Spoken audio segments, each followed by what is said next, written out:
9:51 de la mañana del 15 de mayo del 2023 continúa la audiencia única de verdad con el solicitante a comparecer, señor Salvatore Mancuso Gómez, día 3. De acuerdo a sus respuestas anteriores, en cuanto a las masacres que ocurrieron en Montes de María en ese periodo, sírvase indicarnos cómo se hicieron esas coordinaciones con los oficiales que usted ha señalado.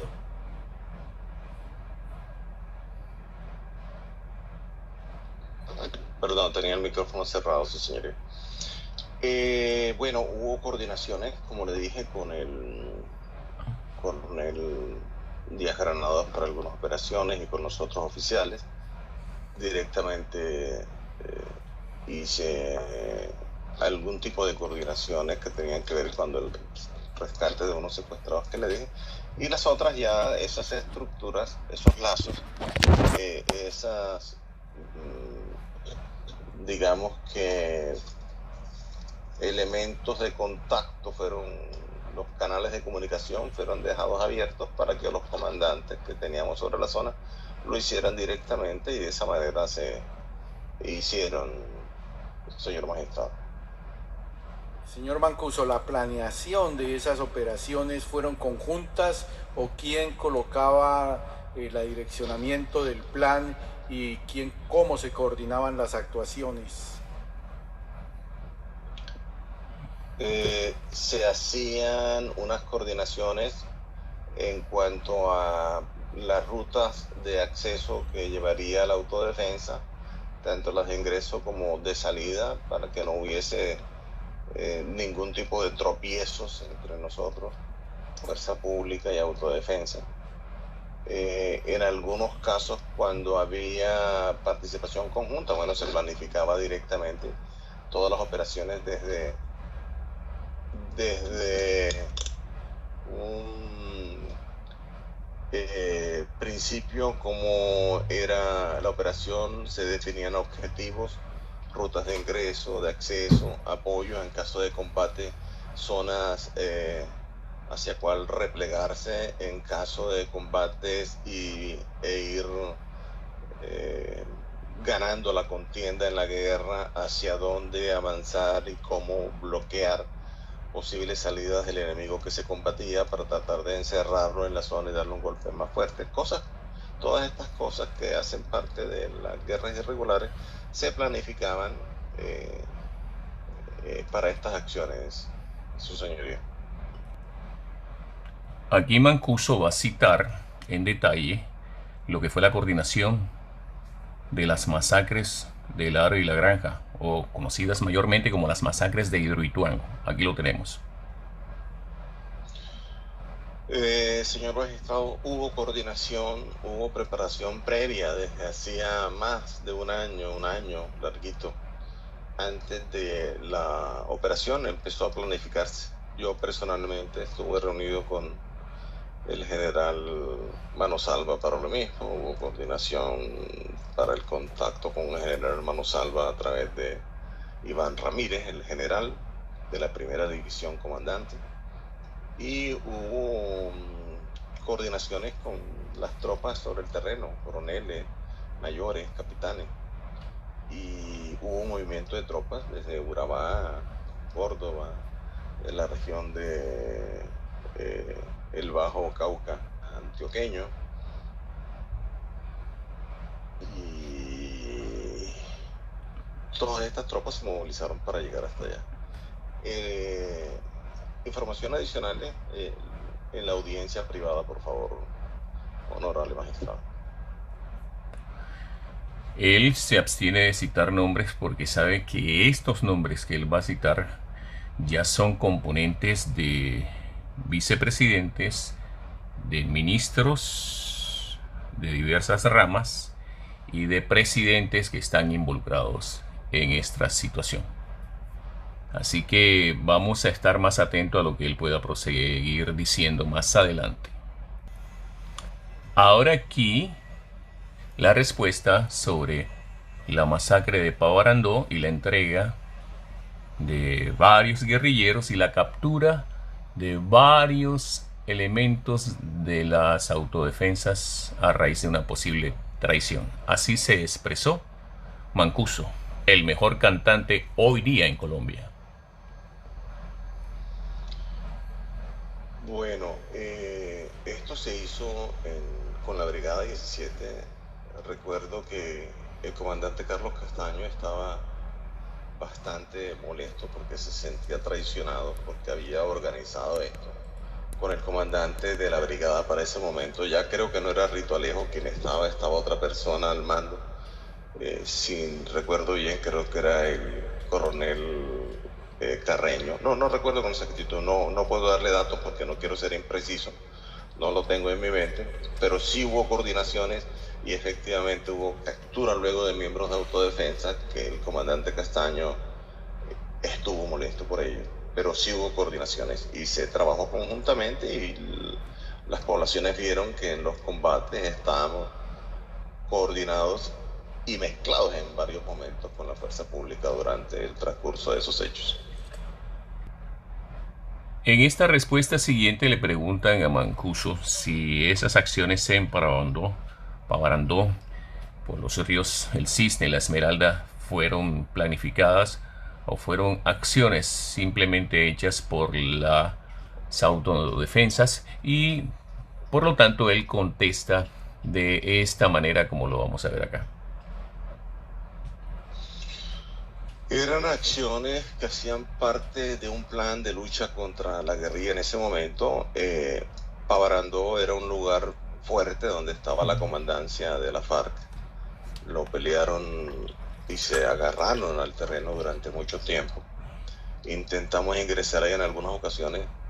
Hubo operaciones previas donde perdimos una cantidad de hombres, más de decenas de hombres, 30, 40 hombres, no recuerdo cuánto, en una de esas operaciones que la FARC dieron de baja o asesinaron a hombres nuestros en combate contra ellos. Y luego hicimos unas operaciones grandes, esta que le digo, que fuimos ejército, autodefensas, como 1000 hombres de un lado, 1000 del otro. Se bloquearon diferentes corredores de movilidad, en algunas partes nos mezclamos, en otras íbamos por rutas diferentes, pero coordinados todos por radio, por código de comunicaciones. Y esto llevó justamente al desplazamiento de las personas. Ahora, esperemos a que cite nombres, a ver. Si usted... En resumen, le siguen preguntando a Mancuso cuáles son los nombres de aquellos personajes o de aquellas personas involucradas en la masacre de Pavarandó. Y también pues él ofreció dar la combinación de intereses gubernamentales y privados que estaban inmiscuidos o adentrados en estas masacres, pero el magistrado le dijo que eso sería para más tarde. Veamos qué responde aquí entonces sobre las personas que coordinaron directamente con las autodefensas. No conozco exactamente todas las personas que estuvieron vinculadas. Tuve conocimiento de alguna parte de la operación porque participé con tropas que nos apoyábamos cuando se requerían unas operaciones tan grandes como esta. Se recogían tropas de todos los bloques que estaban aledaños o cercanos a ellos, pero las coordinaciones, por ser una zona de Urabá, le correspondía al comandante Carlos Castaño y a los comandantes sobre el terreno, que eran Raúl Hasbún y HH y Alemán. Correcto. La cuestión o el cuestionamiento insiste en saber si estas acciones fueron coordinadas con la fuerza pública o si en su defecto fueron simplemente acciones propias inherentes de las autodefensas, de los paramilitares, de los paracos. Así respondió. Su señoría, había un plan coordinado. Es imposible mover 1000 hombres en una zona que vienen de diferentes departamentos y zonas para actuar allí si no hay un plan coordinado con la fuerza pública, para que podamos entrar incluso a esa madriguera donde tenía ese cuartel general la FARC. Entre otras cosas, era una finca de Pablo Escobar, había una pista que la guerrilla utilizaba ahí inclusive, y que luego utilizaron las autodefensas cuando le quitaron esos territorios a la FARC. Fue un plan coordinado con la fuerza pública. Le preguntan a Mancuso en qué unidades militares se presentaba el encubrimiento por medio de la justicia penal militar. Así respondió. Su señoría, yo conocí varios casos en la Brigada 11, por ejemplo, con el mismo mayor Fratín en algún momento, que le conté de una persona en la cual el mayor Fratín había participado de unos hechos, había quedado un herido que fue hasta el hospital de Montería, y en el hospital se ultimó, se asesinó. Hizo parte de ese mismo actuar combinado entre autodefensas y fuerza pública. Recuerdo que había un mayor, creo que era apellido Espinosa, que era abogado, era como el que tenía una función de justicia dentro de la brigada y coordinaba todos esos temas con Fratini. Así que acuerde en este momento, señor honorable magistrado. ¿Conoció algún procedimiento específico de la justicia penal militar y, de ser así, de dónde provenía esta? Así respondió Mancuso. Bueno,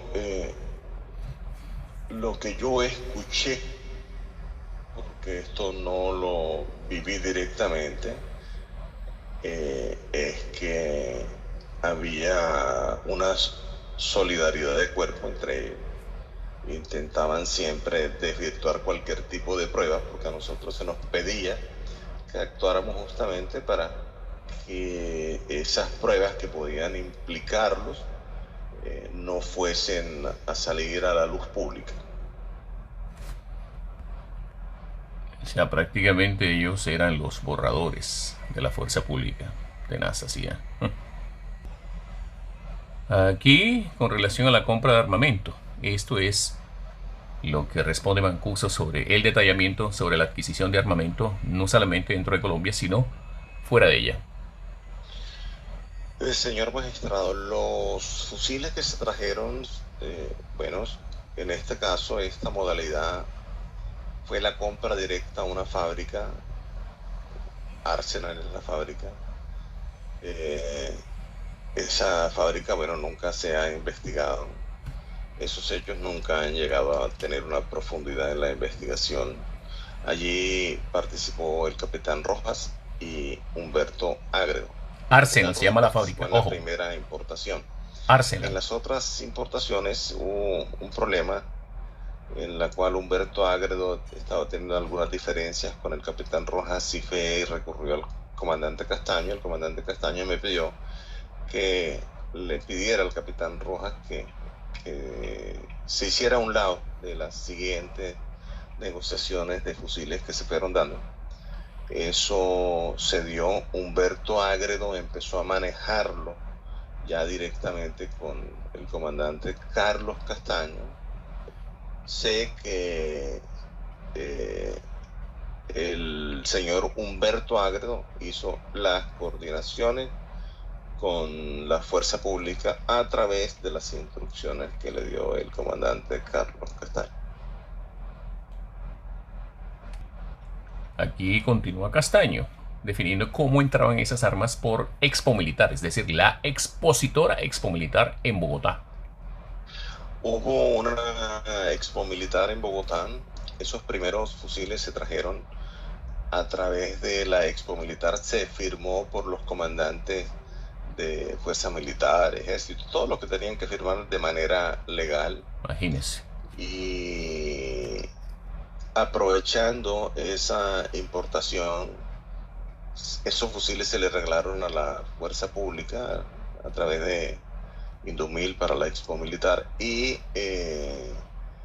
aprovechando ese permiso que dieron, Jorge Rojas lo utilizó y compró un armamento que vino metido dentro de unos dentro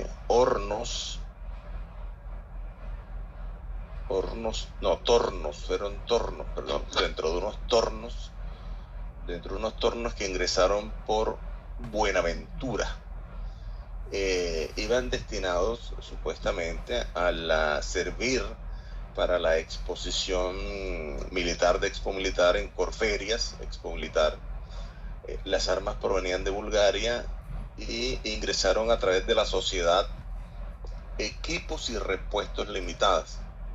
A través de esa empresa se ingresaron estas armas que se desviaron de su destino inicial y terminaron en poder de las autodefensas, porque dieron un permiso y ese permiso se utilizó para las que fueron hasta Expo Militar, y las otras armas, que fueron como 1000 y tantos fusiles, se desviaron hacia las autodefensas.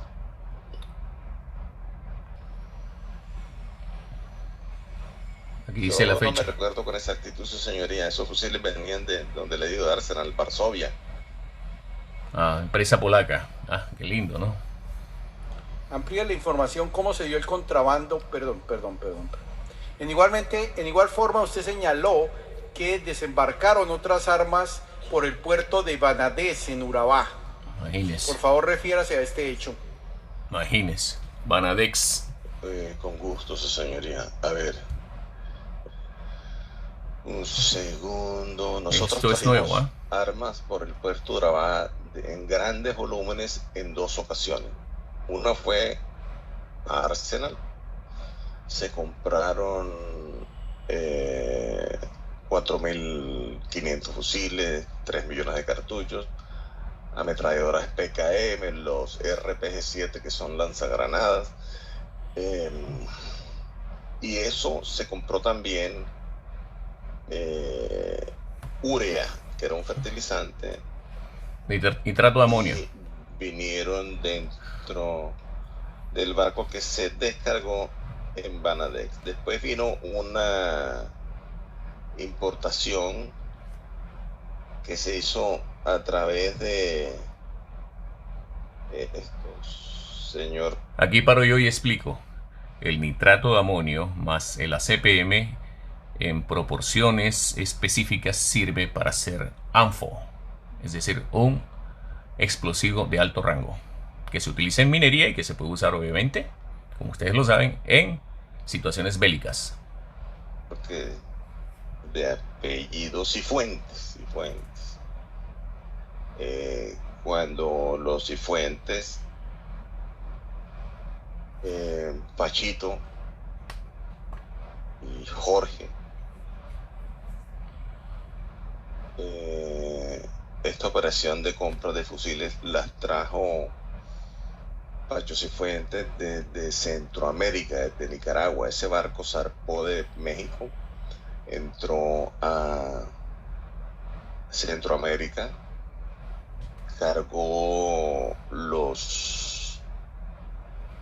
el armamento y de México traía balones plásticos de fútbol inflados, y con ellos se camuflaron las armas, llegaron al puerto de Urabá y esas se descargaron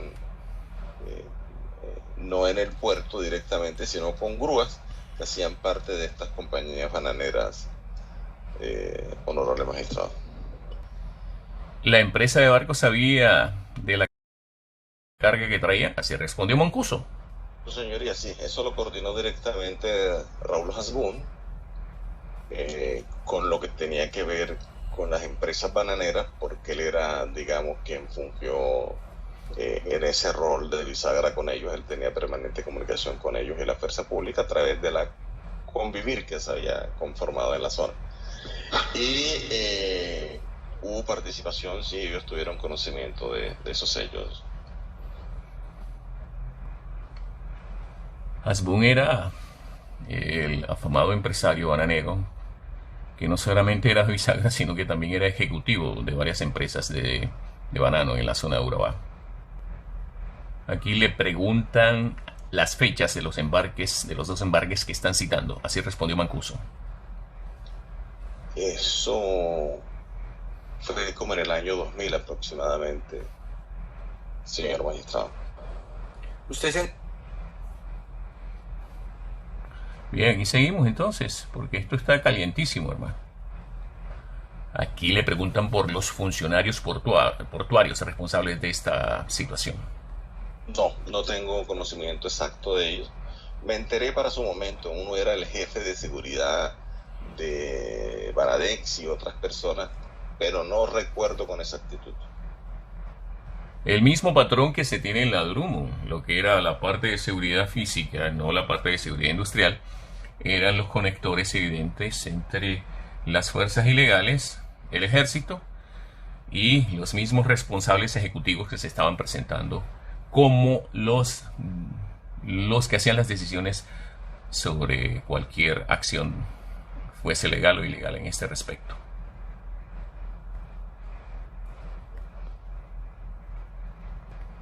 ¿Tuvieron que ver ustedes en hacer acuerdos con las Fuerzas Armadas para la distribución geográfica de responsabilidades y tareas en todo el área del país?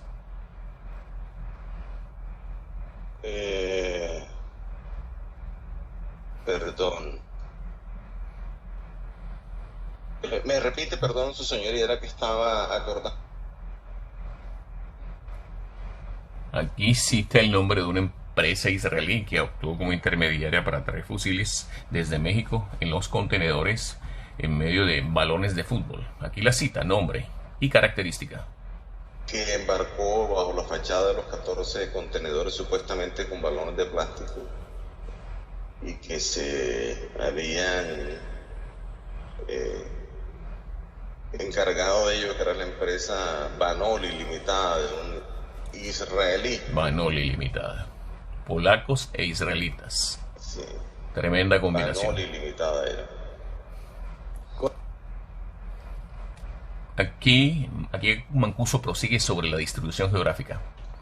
Sí, su señoría, donde quiera que tenemos presencia, teníamos una coordinación que implicaba operaciones, o bueno, digamos que la coordinación implicaba que había territorios donde teníamos presencia conjunta y territorios donde hacíamos presencia nosotros o hacían presencia ellos.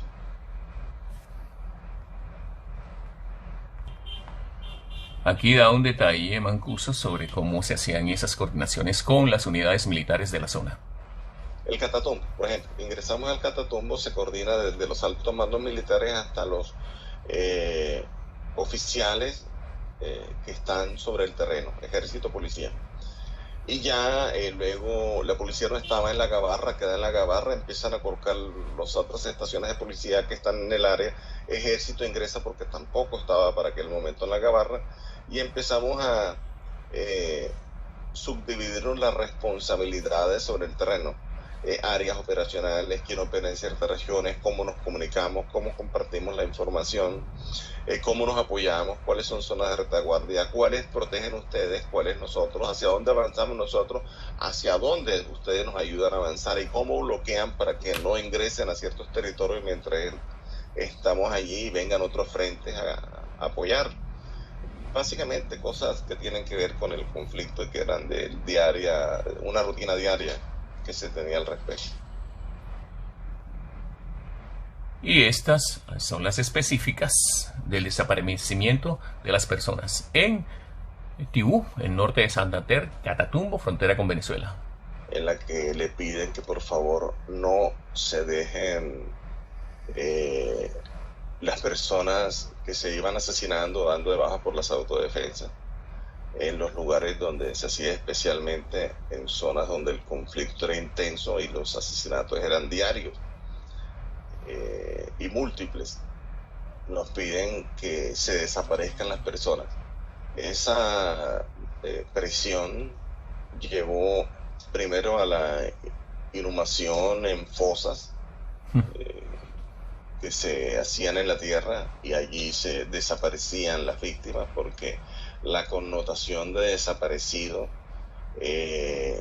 no dañaba la hoja de vida ni iba a perjudicar el ascenso, Imagínense. perjudicaba el ascenso de los oficiales, porque incluso con eso tuvieron amenazas, según ellos reportaban a los comandantes sobre el terreno.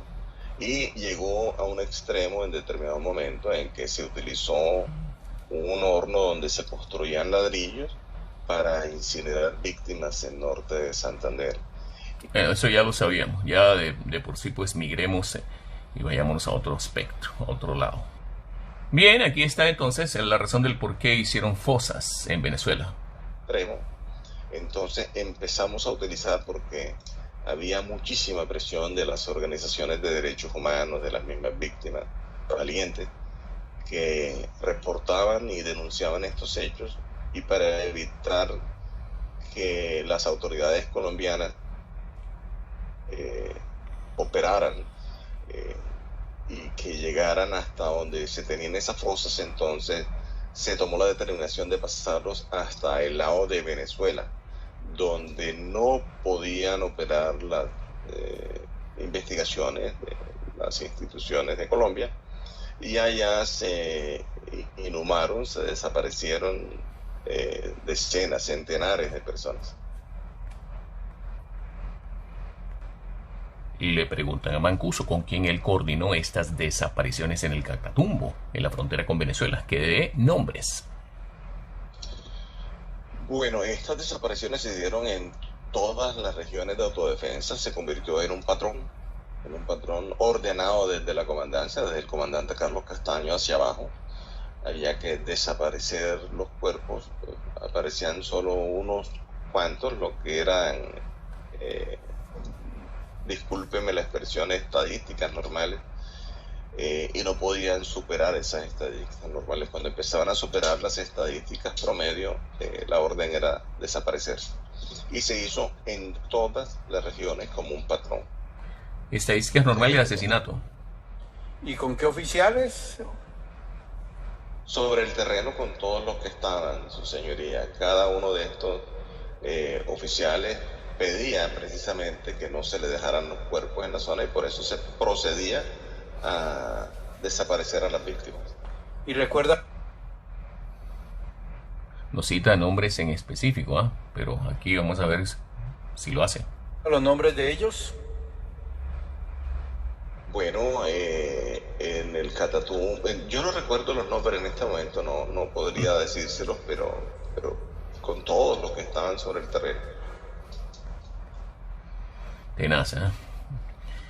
Sin embargo, yo creo que ya en la audiencia privada él se encargará de discriminar cada uno de ellos, o uno puede hacer una referenciación histórica en el año 2000, en el año 1999, en el 2001, quiénes estaban a cargo en detalle en cada uno de estos puntos, en Tibú, en La Gabarra, en Santander, en Filogringo y en todo lo demás, y puede especificar algo al respecto. Ahora se migra al tema electoral y le preguntan qué otros actores electorales, directos o indirectos con el gobierno, fungieron como enlaces para hacer que la población votara por uno u otro candidato que así quisiesen las autodefensas, los paracos, bueno, estos asesinos, en fin. Bueno, honorable magistrado, aquí hubo pactos que se adelantaron con diferentes políticos ya de público conocimiento: Eleonora, Miguel Alfonso, Mario Salomón, Zulema, el Uno, todos, con Julio, con Juan Manuel López Cabrales, Julio Mansur, todos en el departamento. Para poder operar necesitaban hacer algún tipo de pacto con la autodefensa. Nosotros creamos Clamor Campesino Caribe, que inició como una expresión dada las manifestaciones constantes y las quejas de las poblaciones en cuanto al manejo corrupto que tradicionalmente y de hace muchos años, de antes de la creación de la autodefensa, ha venido traído a la clase política en las diferentes regiones del país. Con relación a este clamor campesino, nos permite entrar a controlar y ejercer control de la función pública. Y a partir de estos hechos eran tantos los temas de corrupción que habría que dar de baja casi a todas las personas que estaban involucrados en estos temas políticos. Entonces se empiezan a hacer alianzas con toda dar de baja a los mismos políticos corruptos, pero más los medios. De la zona. La fuerza pública es conocedora de nuestra presencia. Tenemos hechos en los cuales incluso se distribuyen las regiones para que las votaciones no afecten demasiado a unos y beneficien demasiado a otros, en la medida en que pedíamos a todos los que fueron líderes políticos en la región en un principio que votaran por Eleonora y Miguel Alfonso, por ejemplo, para las elecciones del año 2002, las elecciones al Congreso de la República. Pero también hubo pactos como el del Granadazo al que usted se refiere, en el cual se pactó la elección de alcaldes por 12 años. Y así se dieron, o sea, quienes iban a ir sucediendo en el nombramiento de alcaldía de Tierra Alta, que sucedió en el pacto de el Granadazo.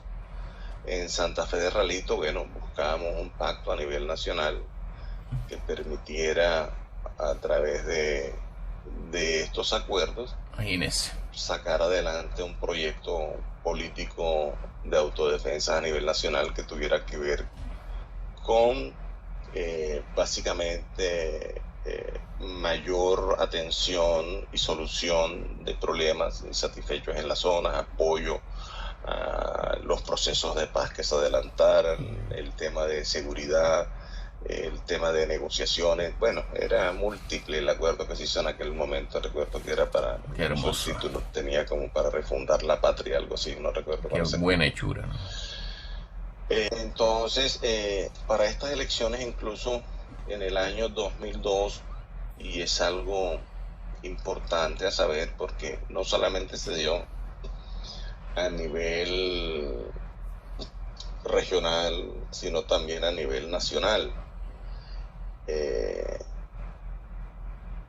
Las autodefensas intervinieron de manera directa en elecciones al Congreso el 10 de marzo del 2002 y también de manera directa en las elecciones de mayo del 2002 de presidencia. Solicito que estos temas podamos hablarlos en privado. Doctor Uribe, todo es en privado. También hubo apoyos en elecciones, por ejemplo, a Horacio Serpa. ¿Cuándo saldrá todo esto a la luz? Pastrana, el doctor Uribe, especialmente. Y a Uribe. Pero sugiero, les ruego que primera vez que menciona a Uribe ya privada. Correcto. Todo lo de Uribe va a audiencia privada. Al señor Mancuso le preguntan sobre el asesinato de líderes, de alcaldes, de concejales, de representantes en varias poblaciones y le piden que dé detalles si hay participación de entes estatales o funcionarios estatales en estos respectos. Así que él responde de esta manera. Esta es una gran pregunta. Bueno, en el de hubo participación en todo, responsabilidad nuestra. Que recuerde en este momento el de Héctor Acosta, alcalde de Tierra Alta, con su esposa, iba con su esposa, desafortunadamente su esposa fue víctima de los hechos, nada tenía que ver en ellos, pero murió ese día, iba acompañando a su señor esposo. Cuando Héctor Acosta, nosotros habíamos hecho unos acuerdos primero para apoyar incluso su elección a la alcaldía. Estábamos construyendo vías, no es un secreto, para las poblaciones de la región que nosotros teníamos casi que un ministerio de obras públicas.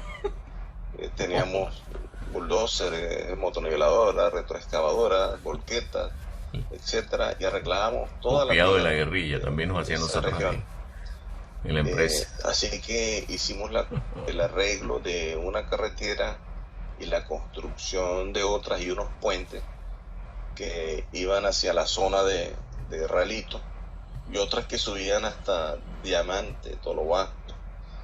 Y luego nos enteramos que el señor Héctor Acosta había presentado o pasado una contratación y arreglo de esas vías y de esos puentes como si hubiese sido la alcaldía, y fuimos las autodefensas, y por ello se tomó la decisión de actuar militarmente contra él y asesinarlo. Entonces se dieron estos hechos. El de Canalete no lo conozco porque fue el comandante alemán. Le quitaron la iniciativa empresarial a la autodefensa, y no, tampoco tengo conocimiento exacto del otro que me nombró honorable magistrado. Señor. ¿Y los agentes del Estado y funcionarios públicos o entes estatales qué? Bueno, con la policía de Tierra Alta se hicieron coordinaciones para que no fuesen a intervenir y menos a capturar a los miembros de autodefensa que ejecutarían estos hechos. Correcto. En cuanto al dinero público, ¿cuál fue lo que hizo estas autodefensas para apropiarse de los mismos? Su señoría, en el tema de los contratos públicos hubo un control que se hizo a través de Salomón 08 y a través de el Pollo Liscano, con los alcaldes que tenían que ver con la zona de la región de Planeta Rica y el San Jorge, y con 08 con los que estaban por el área de Montería, que tenían que ver con, y también con los alcaldes donde estaban las regalías del oro, que presentaban producciones de oro que no se producía en sus municipios, y lo hacían a través de narcotraficantes que traían el dinero lavado de Panamá a través de oro que compraban en Panamá, llevaban a estas alcaldías, y a través de estas alcaldías trataban de legalizar estos recursos, y las alcaldías no invertían los recursos, sino que esas platas se perdían. Entonces se les puso a ellos un impuesto de las autodefensas, y también la obligación de construir con ellos los proyectos a los que se estaban comprometiendo. Eso se dio y nosotros recibimos esos recursos, y las alcaldías lo hacían a través de esos recursos ilícitos de narcotráfico que traían narcotraficantes. El otro hecho fue también que de las contrataciones en Córdoba se permitía el cobro del 20%. Y se pactaba con las alcaldías 20%. Que el 10% era para el alcalde, el 10% para la autodefensa. Gano. Dependiendo de contratos, había contratos en los que se ganaba mucho menos, entonces había que disminuir el porcentaje de esas contrataciones. ¿Recuerda usted qué alcaldes que no hayan sido investigados, procesados o condenados participaron en esta práctica en la que usted tuvo injerencia, de acuerdo a su respuesta? Su señoría, fueron muchos. A ver qué recuerdo yo, miro en este momento por aquí de algo que me acuerde. Bueno, los del oro, por ejemplo, que tenían que ver con todas estas zonas de, yo le digo con exactitud, un segundo, Los del oro por aluvial. favor. Ese oro es el que se recoge de los ríos. Y ahora se hacen las dragas paramilitares que recientemente quemó el gobierno colombiano. Por eso, pues, Bueno, estaba las protestas. Buenavista, Buenavista, estaba La Apartada, la apartada. así que recuerdo en este momento. No los recuerdo todos en mi mente porque no tengo a la mano la información, pero fueron varios, muchos, muchos. ¿Usted se compromete a presentar esta información en forma detallada y por periodo de tiempo para que pueda ser estudiada como un aporte novedoso? Me comprometo a entregar esa información, su señoría, así es. ¿Qué hay de miembros de la fuerza pública o del Estado que hayan fomentado la toma de recursos estatales en conjunción con la UEC? Esto responde Mancuso. Bueno,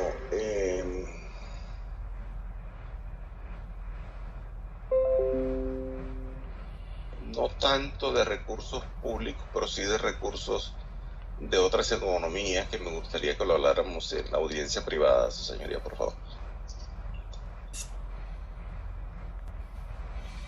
¿Por qué usted no nos aclara, señor Mancuso? Dice el magistrado. ¿Por qué insiste tanto en que esto se diga en audiencia privada? Vamos a ver qué responde Kiss Mancuso.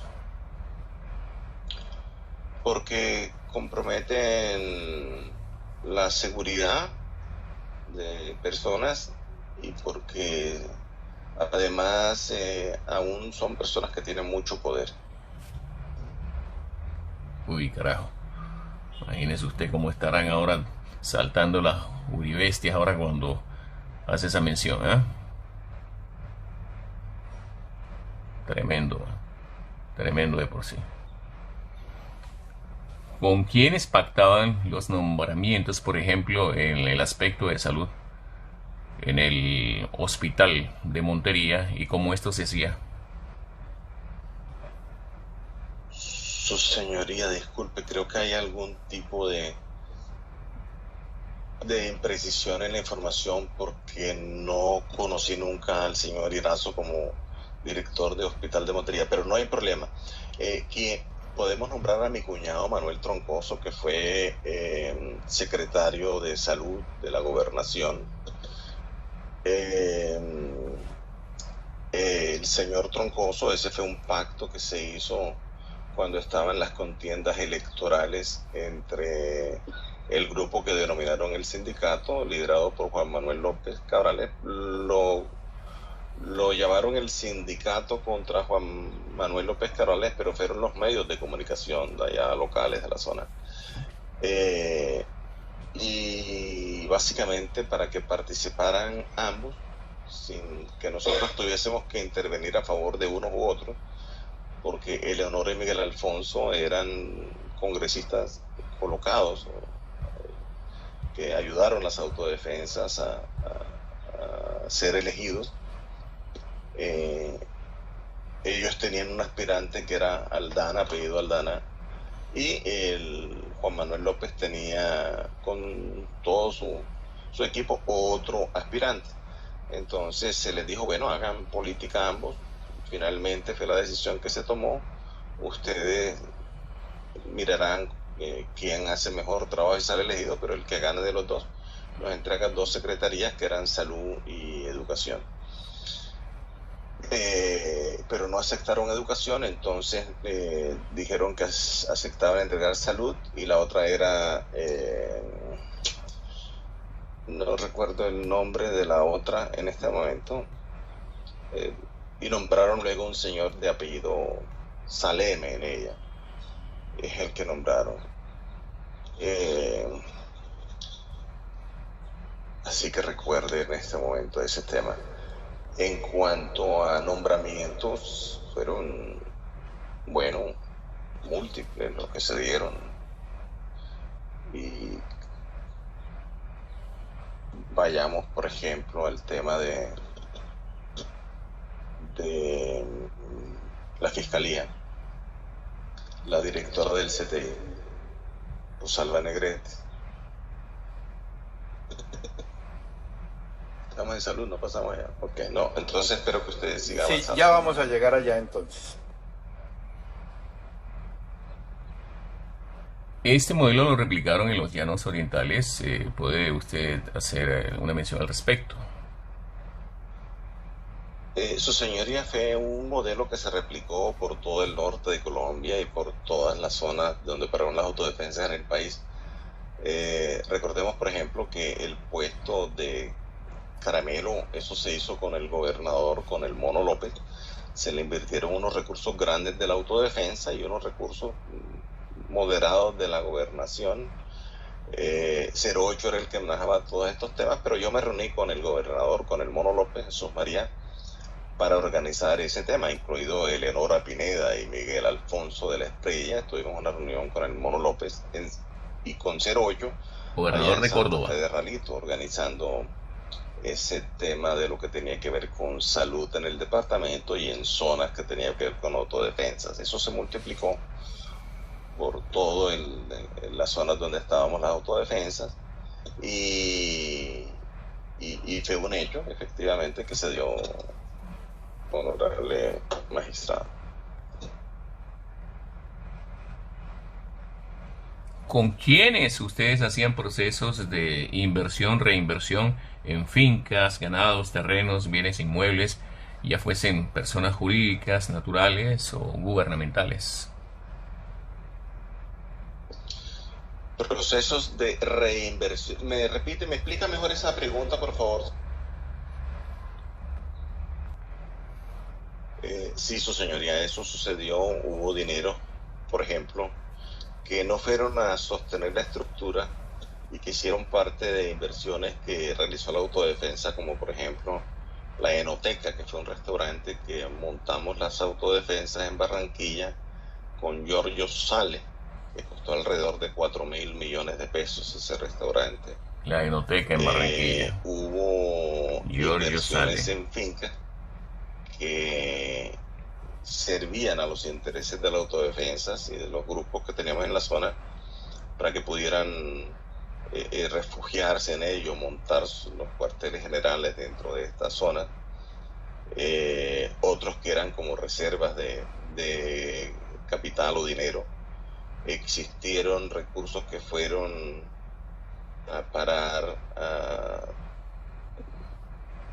bueno, centros de salud como ese del Caramelo que le estoy diciendo,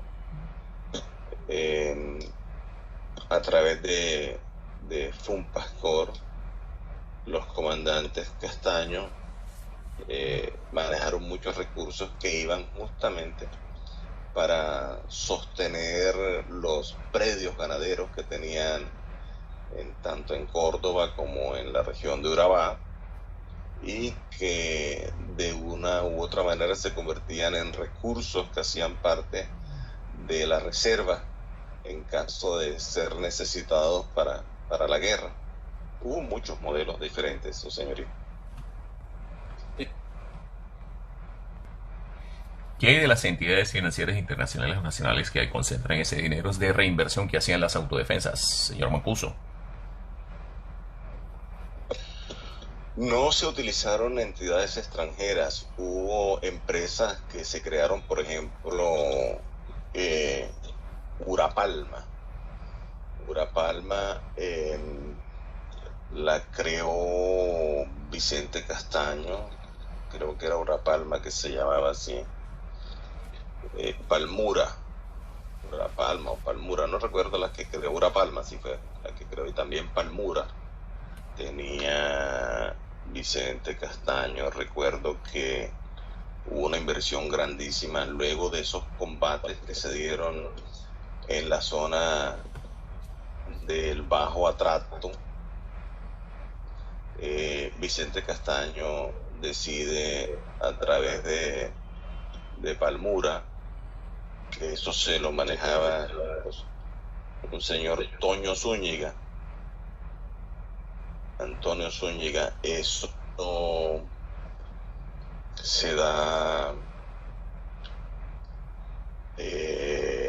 todo porque fue básicamente un despojo. Allá ingresó, Vicente envió a algunas personas a comprar tierras a la zona del Bajo Atrato, fueron miles y miles de hectáreas. Luego citó a palmicultores de todo el país para que invirtieran en la zona. El mismo Vicente creó algunas de estas empresas. Allá existieron empresas como Palma 2, Palmas del Darién, Palmas S.A., Agropalma, el aceite. Palma, Palmura, todas estas cosas Palmas se dieron en la aceiteras. zona. Y dentro de ellas mismas, incluso, Vicente tenía unos grandes porcentajes. Yo recuerdo un tema que me llamó mucho la atención y fue el de Hernán Gómez, porque Hernán Gómez nunca tuvo inversiones allá, pero luego recibió un 3% que Vicente le regaló porque Carlos lo había declarado objetivo militar hacía un tiempo por unos favores que le pidió a Hernán que llevara un listado de narcotraficantes a Estados Unidos. Y Hernán dijo que él no se iba a hacer matar, que era preferible que Carlos lo matara en ese momento allí. Entonces le dio ese 3%, y ese 3% que le regalaron a él como una contribución para los aportes que él hizo a todas estas gestiones de paz y humanitarias que se le pidieron, se le convirtieron en un dolor de cabeza enorme. Pero volviendo al tema de estas empresas, fueron muchas como estas. Hubo también una empresa que montó Vicente Castaño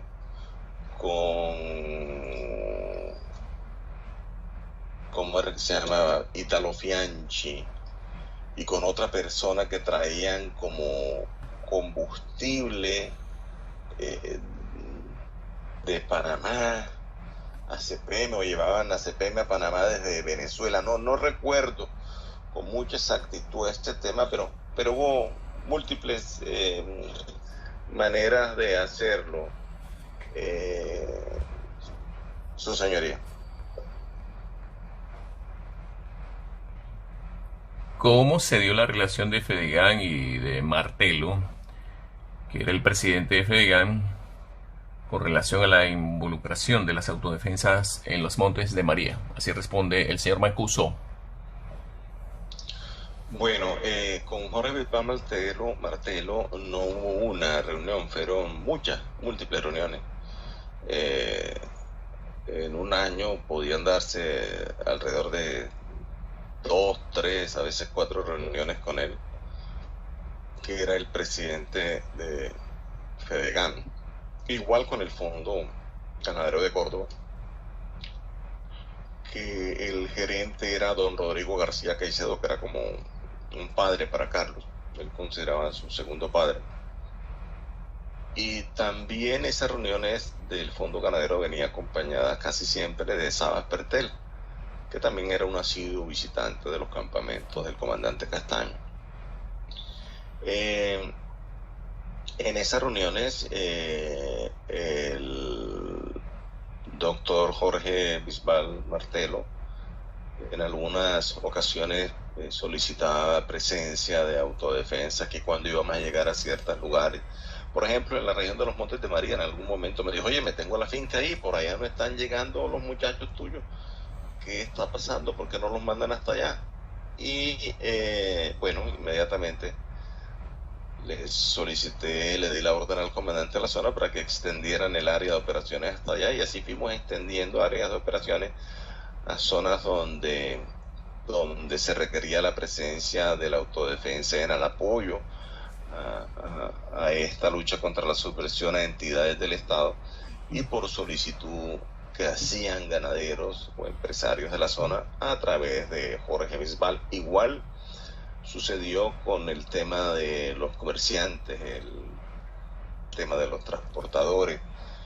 Los preocupaba mucho cuando la guerrilla hacía todos esos bloqueos con las pescas milagrosas y quemaba las tractomulas llenas de productos.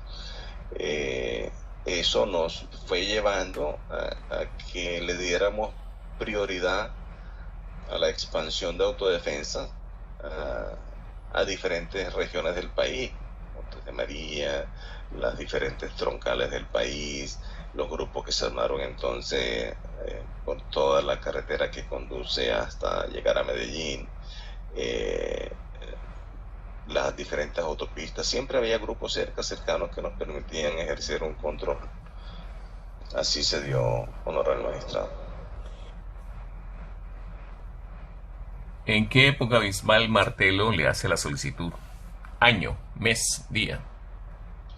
Eso fue como para aproximadamente el año 97, algo así aproximadamente. 98, no recuerdo con exactitud.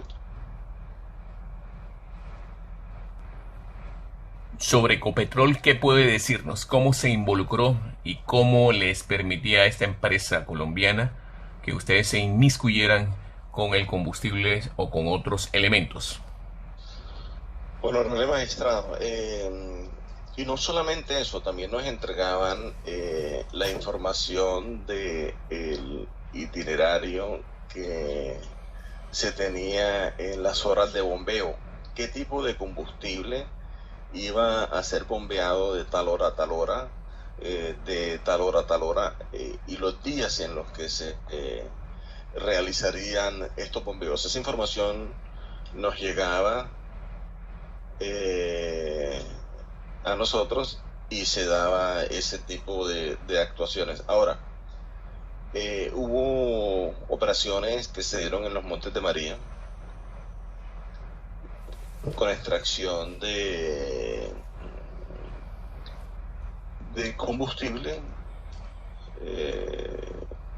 acompañados incluso de miembros de la fuerza pública, pero en su momento podré vertirla a su señoría a través de las diferentes versiones o diligencias que hagamos.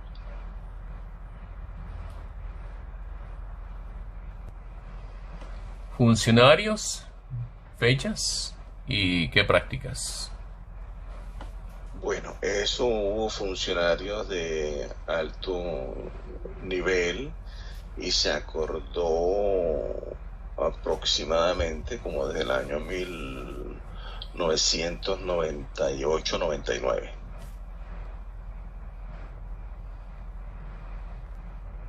Funcionarios de alto nivel de Ecopetrol, honorable magistrado, que en su momento se los podré aportar cuando sea ya en determinado momento de ser aceptado la jurisdicción, pues podré ampliar todas estas informaciones.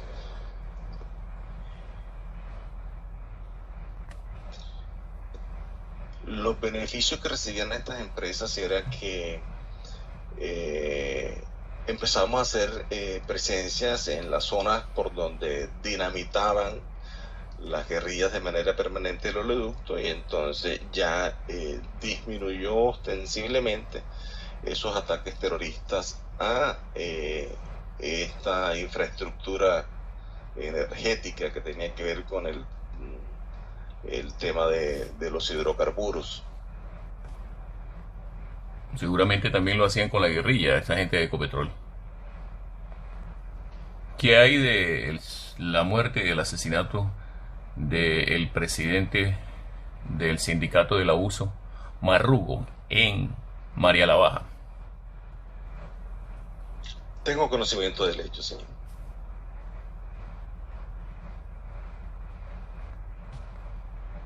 Estos hechos son producto de unas operaciones que ordena directamente el comandante Carlos Castaño contra Urizar Marrugo, que era presidente de la Unión Sindical Obrera del Abuso, seccional Cartagena.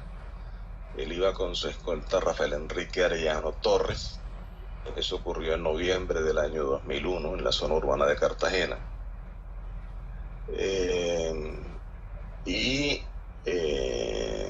Fue una orden que da directamente el comandante Carlos Castaño, porque lo estaba acusando, si recuerdo bien, de ser un comandante adscrito a las filas del ELN. Recuerdo que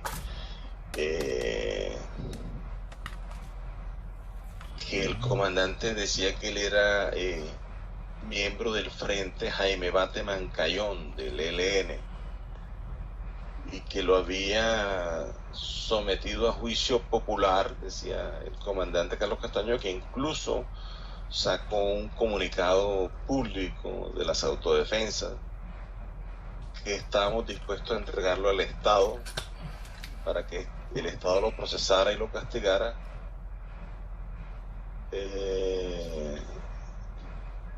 Que recuerdo en este momento, bueno, la información exacta de quién la dio al comandante Castaño no tengo en este momento en la memoria, no recuerdo, pero lo que sé es que la orden vino directamente desde el comandante Carlos Castaño.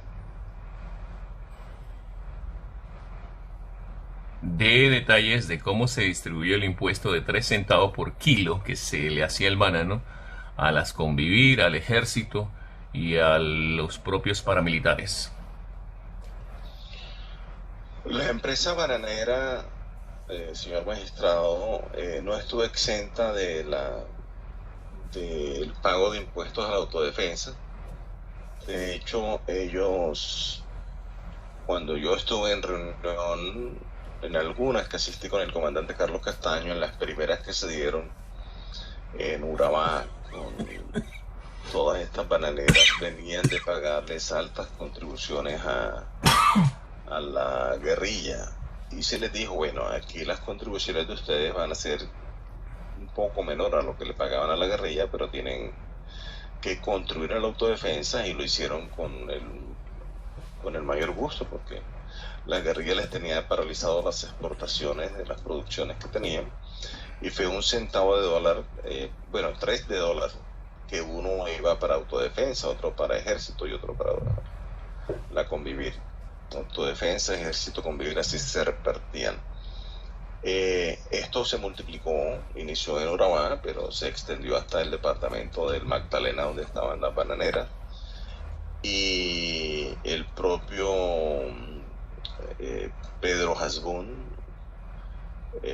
o Raúl Hasbún, Pedro Bonito, como le decíamos, fue quien el comandante Vicente Castaño envió hasta la zona bananera del Magdalena a implementar esta forma de financiación, y porque el otro centro de acopio bananero del país queda precisamente en esta región del departamento del Magdalena, con sus grandes extensiones de cultivos de banano y de plátano que tienen en la región.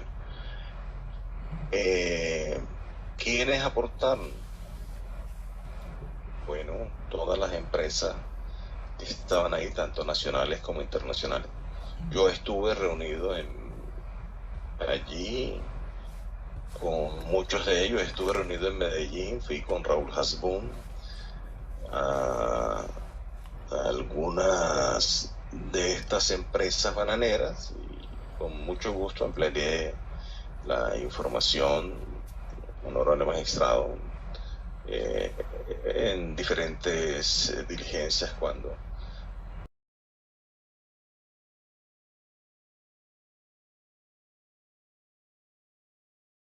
ya pueda estar dentro de la jurisdicción.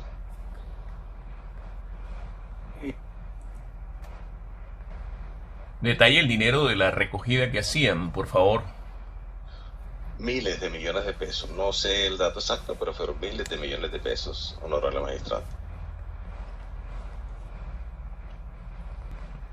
Detalle lo que se le entregaba a la fuerza pública, por favor. A través de la propia Convivir y de acciones que estaban al frente de Raúl Hasbún.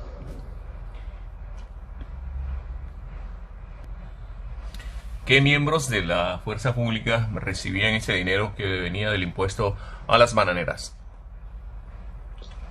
A los que iban haciendo transición por las estructuras militares. Pero de eso podría dar una información más profunda y concreta el encargado de ello.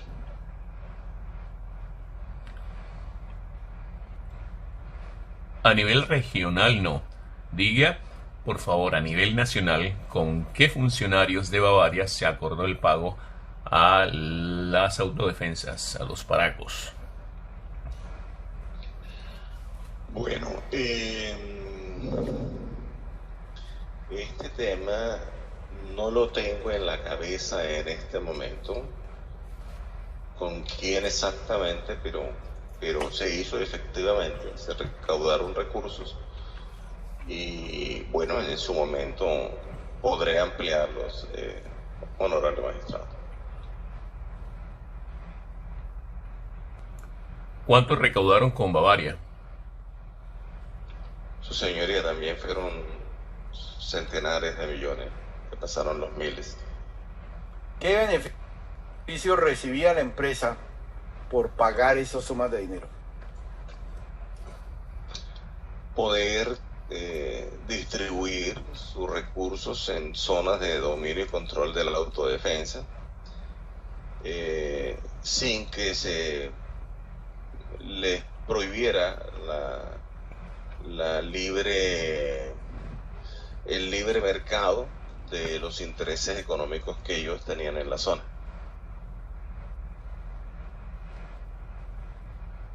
¿Con los de Postobón qué?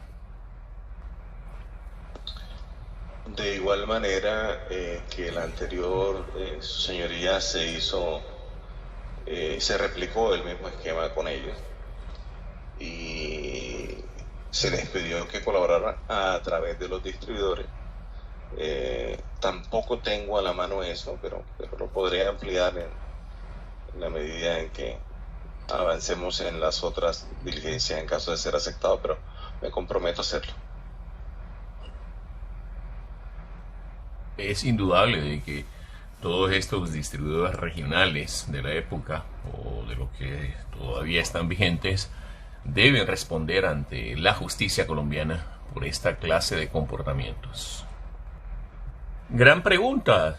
¿Entiende usted, señor Mancuso, de que si no provee toda la información detallada con nombres y personas en todas sus minucias, usted no podrá ingresar a la JEP?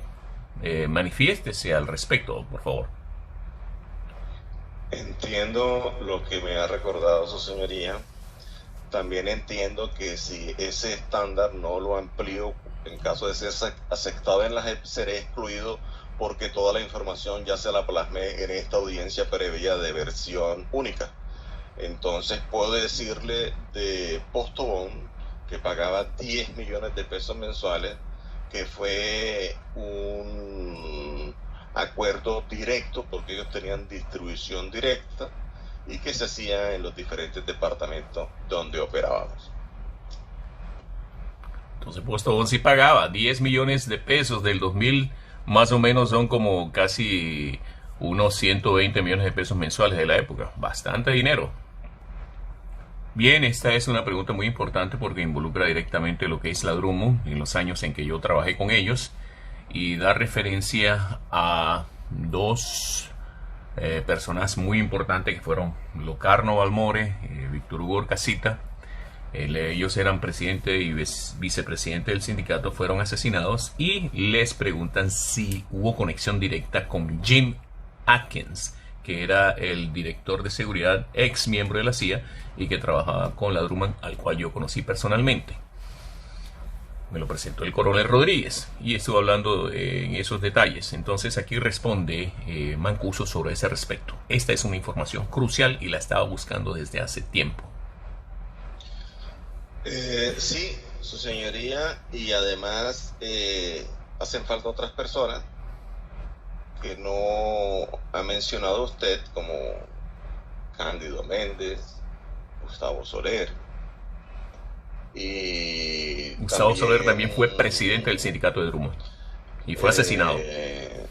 No solamente estuvo James Atkins, sino que esa información provenía de adentro, de los coroneles que estaban manejando la seguridad de Drummond, porque James Atkins se encargaba de la seguridad de los americanos en la mina, pero había otras personas, entre los cuales habían unos coroneles y mayores, que fueron los que pasaron la información, que con gusto ampliaré al momento de llegar a la JEP, su señoría.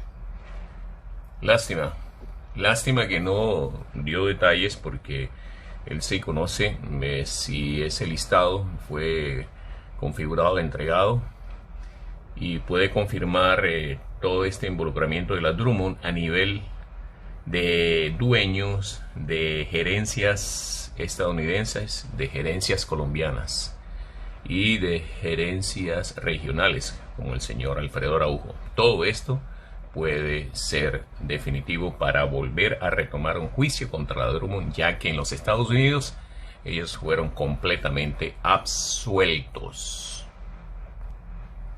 ¿Qué otros hechos criminales hicieron las autodefensas o los paracos en Drummond y que fueron solicitados directamente por la empresa?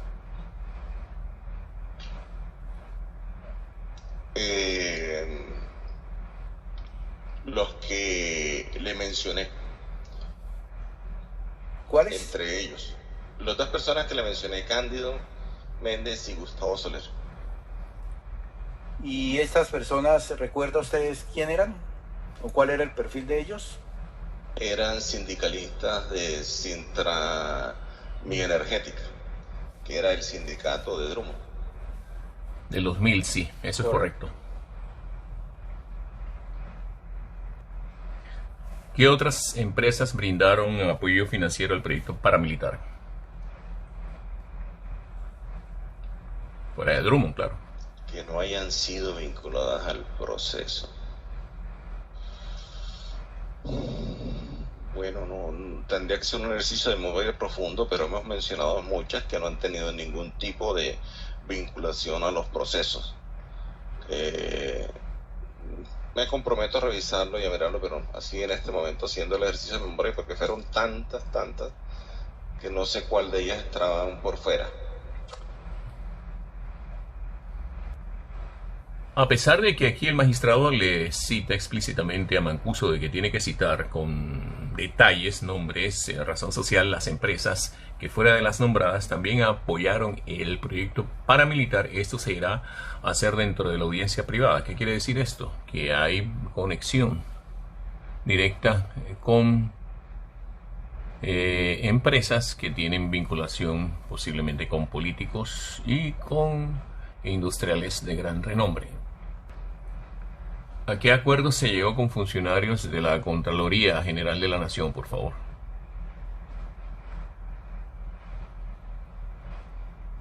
Bueno, hubo acuerdos que tienen que ver con no en este momento me acuerdo de Contraloría, me acuerdo uno con la Registraduría Nacional. Que le solicito tocarlo en privado a su señoría, es bastante delicado. Con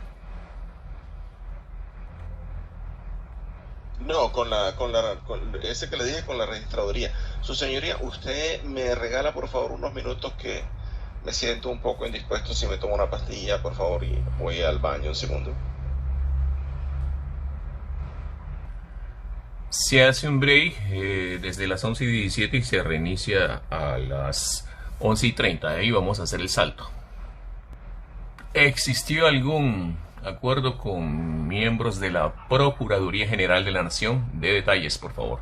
Procuraduría General no tuve conocimiento al respecto de acuerdos que hayan sucedido con ellos, honorable magistrado. ¿Con las personerías municipales? Sí, el personero de Tierra Alta, por ejemplo, era miembro de autodefensa, el señor Carlos Londoño. Y hubo muchos personeros en las diferentes regiones donde tuvieron vinculación, como el hecho del señor Carlos Londoño. Correcto. ¿Y esos acuerdos en qué consistían, señor Mancuso? Bueno, básicamente en estar ellos siempre protegiendo los intereses de autodefensa, mirando cuál era la situación que se iba presentando en la zona con las poblaciones, denuncias que hacían las poblaciones con relación a presencia o acciones que tenían que ver con la autodefensa, que de una u otra manera afectaran los intereses de las comunidades, pero también de las autodefensas, dictando cursos y charlas políticas. Estuvieron en las escuelas de formación, dictando charlas políticas, cursos que tenían que ver con ese adoctrinamiento político y social que se daban a los comandantes y combatientes. Entonces hubo ese tipo de interacciones con ellos, su señoría. ¿Cómo lograron hacer acuerdos con la Fiscalía, el DAS, el CTI, para que salieran impunes de las detenciones y demás procedimientos que hacían contra ellos? Bueno, a través de la Fiscalía tuvimos unas relaciones a muy alto nivel, incluso a nivel de fiscales generales de la Nación. A través de ellos se nombraron funcionarios públicos en diferentes regiones como Norte de Santander, en Cúcuta, en Montería. Nombramos a Rosalba Negrete, directora del CTI, a Ana María Flores, directora también del CTI en Norte de Santander, en Cúcuta, a Magali Moreno, y así como ellas hubo varias personas que estuvieron en la autodefensas, en alianzas con autodefensa, y unas fueron por solicitud directa nuestra de autodefensa y otras porque ellos me solicitaron a mí que postulara nombres de las personas que a nosotros como autodefensa nos interesara postular para esos cargos. Me gustaría que este tema lo abordáramos en audiencia privada por lo delicado de la situación, honorable magistrado. Sí, claro. Amplíe, por favor, lo que sepa.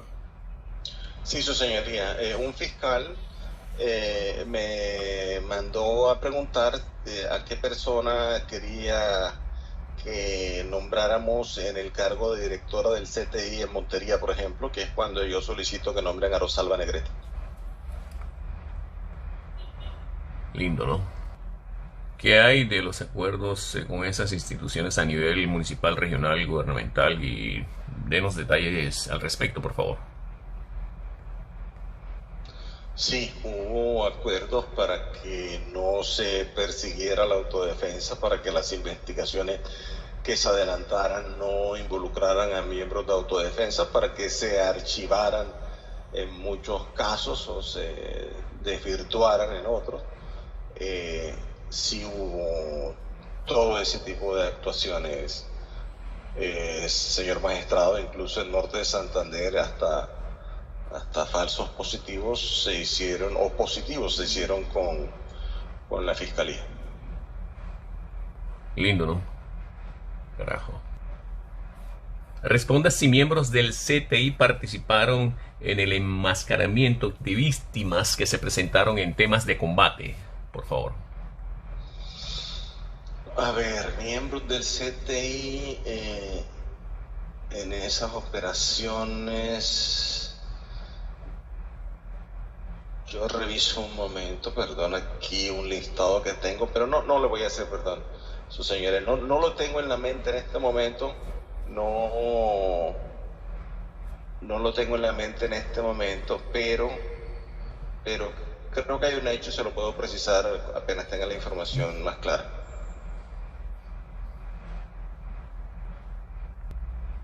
¿Y con la rama jurisdiccional qué? Jurisdiccional, jueces. Bueno, su señoría, mire, yo le voy a hablar con bastante claridad al respecto.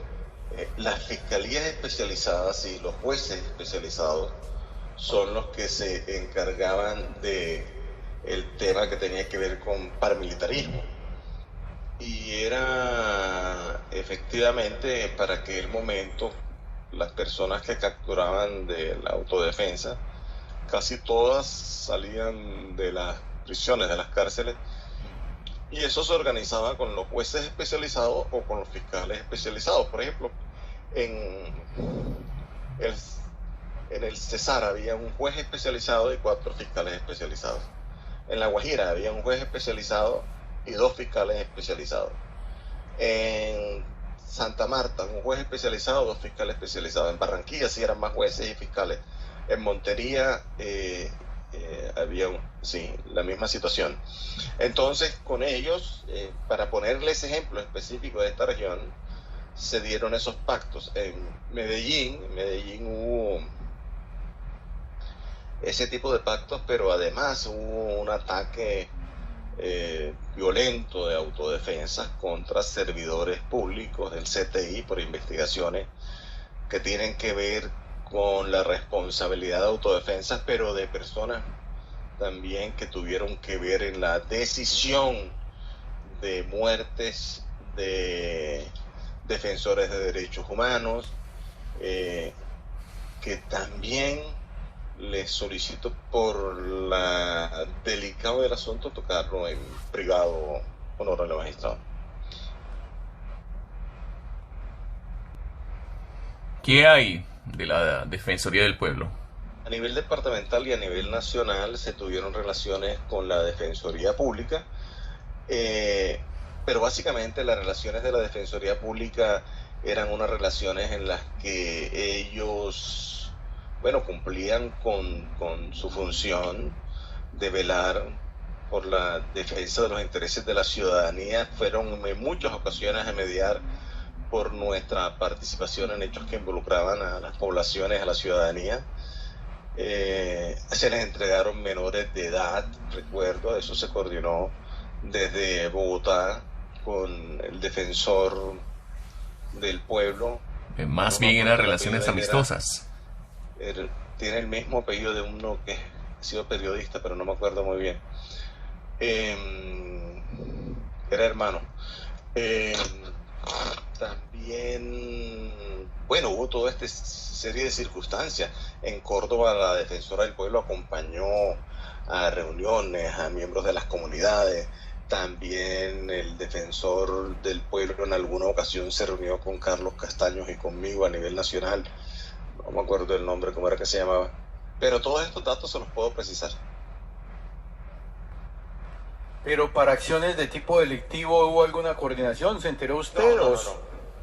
No, de tipo delictivo ninguna, sí, señoría.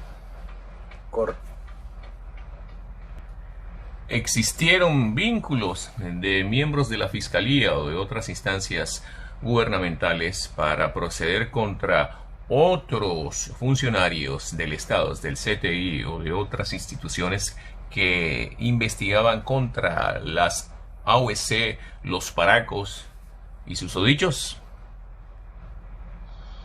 Su señoría, hubo infiltración nuestra a la Fiscalía, o hubo también apoyo de la Fiscalía a nosotros. De hecho, funcionarios que investigaban asuntos que tenían que ver con autodefensa o responsabilidad de miembros de autodefensa o de fuerza pública que estuvieran llegando al meollo de lo responsable de hechos, eran trasladados. Muchos de ellos fueron asesinados por las autodefensas.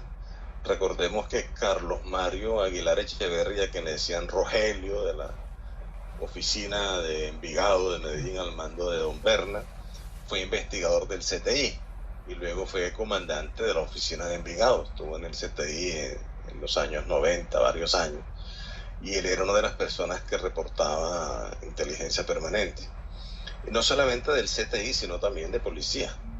Recordemos el coronel Santoyo, que además fue parte de la escolta del presidente Uribe.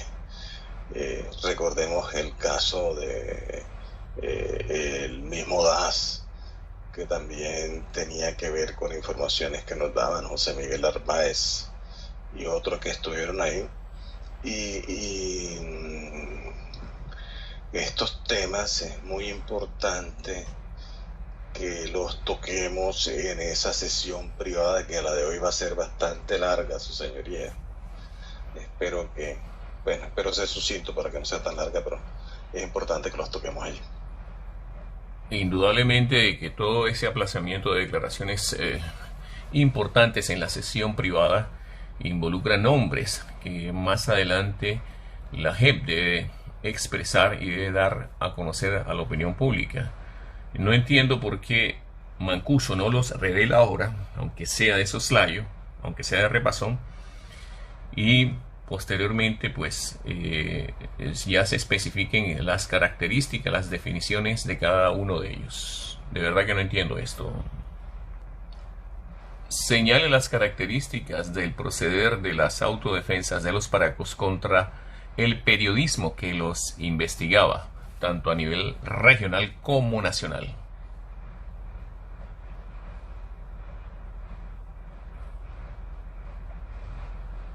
Micrófono, por favor. Perdón, señores, sí tenía el micrófono cerrado. Bueno, usted me pregunta de múltiples hechos. No los tengo en la mente en este momento, las circunstancias de tiempo, modo y lugar en las que se dieron. Pero efectivamente las autodefensas actuamos contra miembros de personas que tenían que ver con el gremio del periodismo. Y me voy a remontar incluso mucho más allá. Y tiene que ver con periodistas que de una u otra manera o atacaban de manera abierta y frontal las alianzas que teníamos las autodefensas con la fuerza pública, con las instituciones del Estado. Y Jaime Rengifo, que usted nombró, Ravelo, que era periodista en la ciudad de Maicao, Guajira, denunciaba frecuentemente las relaciones entre las autodefensas y miembros de la fuerza pública. Entonces, esa fue una de las decisiones que se tomaron. El señor Cantillo, Gustavo Rafael Ruiz Cantillo, que era periodista de la emisora Radio Galeón de Santa Marta, Magdalena, según se informa, el periodista había sido amenazado de muerte por las autodefensas, por las denuncias a través de la emisora en la cual laboraba precisamente en la acción de la autodefensa y los vínculos con fuerza pública. Y básicamente fue el mismo, el común denominador de esto. Hubo, por ejemplo, información que entregó el director que fue luego su director de inteligencia del DAS, que fue José Miguel Narváez, por ejemplo, a Carlos Lozano Guillén, que fue director del semanario Voz. Esa información la suministró José Miguel Narváez. La de Jaime Garzón, también una parte de esa información la entregó José Miguel Narváez. Y así hay una parte. ¿Cuál será la otra? Otros hechos que tienen relación con lo que usted me acaba de decir, que vamos, hoy me gustaría, si tengo la oportunidad de contarle a usted en la audiencia privada, algunos de estos hechos que son importantes para ejemplificarlo, pero que son bastante delicados.